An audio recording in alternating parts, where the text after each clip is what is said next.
Bonjour à toutes et à tous, j'espère que vous allez bien. On se retrouve pour le brief du vendredi 26 juillet, il est 10 h. Aujourd'hui, on va parler donc des news économiques, du ratio long and short, du funding, open interest, des liquidations. On regardera ce que font les whales en finissant par l'analyse technique de Bitcoin. Mais avant ça, on va regarder donc ce qui s'est passé hier. Donc on s'est fait SL sur le trade. C'est pas grave, hein, clairement on avait clairement prévu le coup. C'est pour ça que j'avais mis 0,75% de risque et non 1%. Il y avait de fortes probabilités lorsqu'on a fait un plus bas par rapport à celui-ci. Donc juste ici, donc je vous avais dit le setup, donc il était là. Donc quand on prenait la zone OTE, donc je vais retirer ça pour que ce soit plus propre.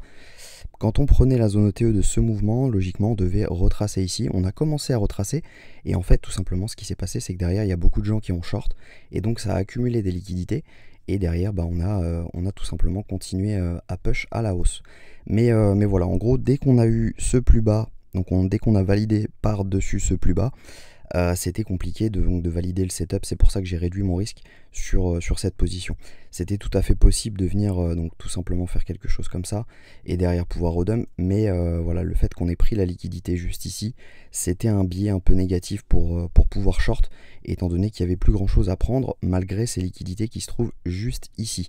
Donc maintenant on va regarder un peu si jamais le but c'est donc de continuer ce mouvement haussier ou si jamais on peut tout simplement repartir à la baisse pour venir chercher les liquidités qui se trouvent juste ici.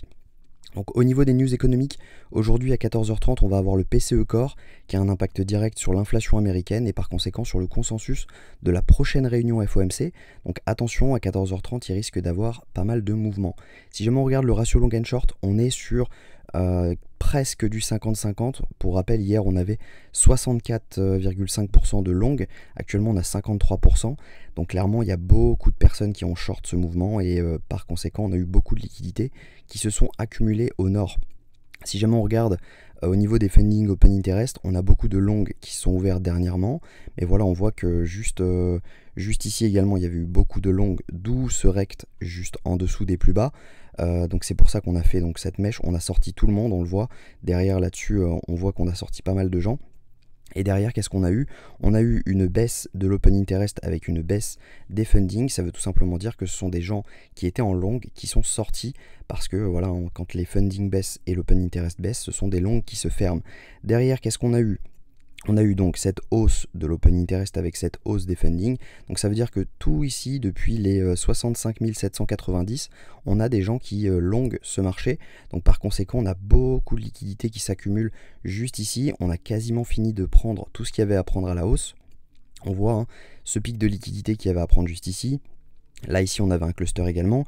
Ici également. Et là, on voit hein, que le cluster, il se trouve autour des 63 400 $. Donc logiquement, il y a des chances quand même qu'on aille les prendre.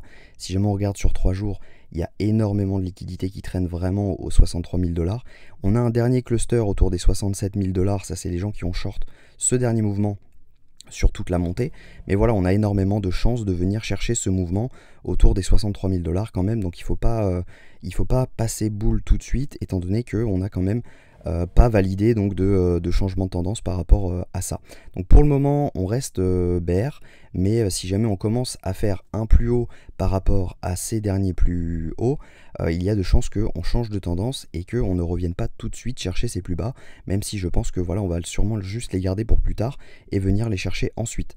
Si jamais on regarde ce que font les whales, donc les whales ont vendu ce mouvement là et elles ne l'ont pas forcément racheté, donc pourquoi pas simplement revenir chercher donc des plus bas juste ici pour qu'elles puissent racheter autour des 64 000 $ et derrière pouvoir repartir. Donc les retails vendent ce mouvement, on le voit, hein, ils sont à chaque fois dans le déni. À chaque fois qu'on fait un mouvement, ils font l'inverse de ce mouvement. Et les micro-wells, c'est elles qui ont activé ce mouvement, étant donné qu'on voit clairement une grosse structure haussière dessus. Et voilà, c'est elles qui ont activé ce mouvement. Donc pour le moment, on reste bear tant qu'on ne valide pas de plus haut par rapport à ici. Donc juste ici, autour des 67 321 $, tant qu'on ne clôture pas une bougie au-dessus, logiquement, on reste baissier. Si jamais on commence à clôturer, ça voudra dire qu'un retracement est possible, mais ce sera un retracement zone OTE pour derrière pouvoir repartir et potentiellement refaire un nouveau plus haut. Donc le mieux à faire est de simplement surveiller ce qui se passe aujourd'hui, ne pas trade, c'est aussi trader de temps en temps. Parce que tout simplement vous préservez votre capital. Donc pour le moment, ce qu'on va faire, c'est qu'on va observer. Je vous invite à rejoindre le Discord pour avoir les updates en temps réel de ce que je vais faire. Mais voilà, pour le moment, je ne vais rien faire du tout. On est en zone de short, mais tant qu'il n'y a pas de setup, ça ne sert à rien de se forcer à trader. Voilà, j'espère que cette vidéo vous a plu. Si c'est le cas, je vous invite à la liker, à vous abonner si jamais ce n'est pas encore fait, et à commenter un petit mot sympa pour passer une super journée. Je vous souhaite une bonne journée, on se retrouve demain à la même heure. Prenez soin de vous.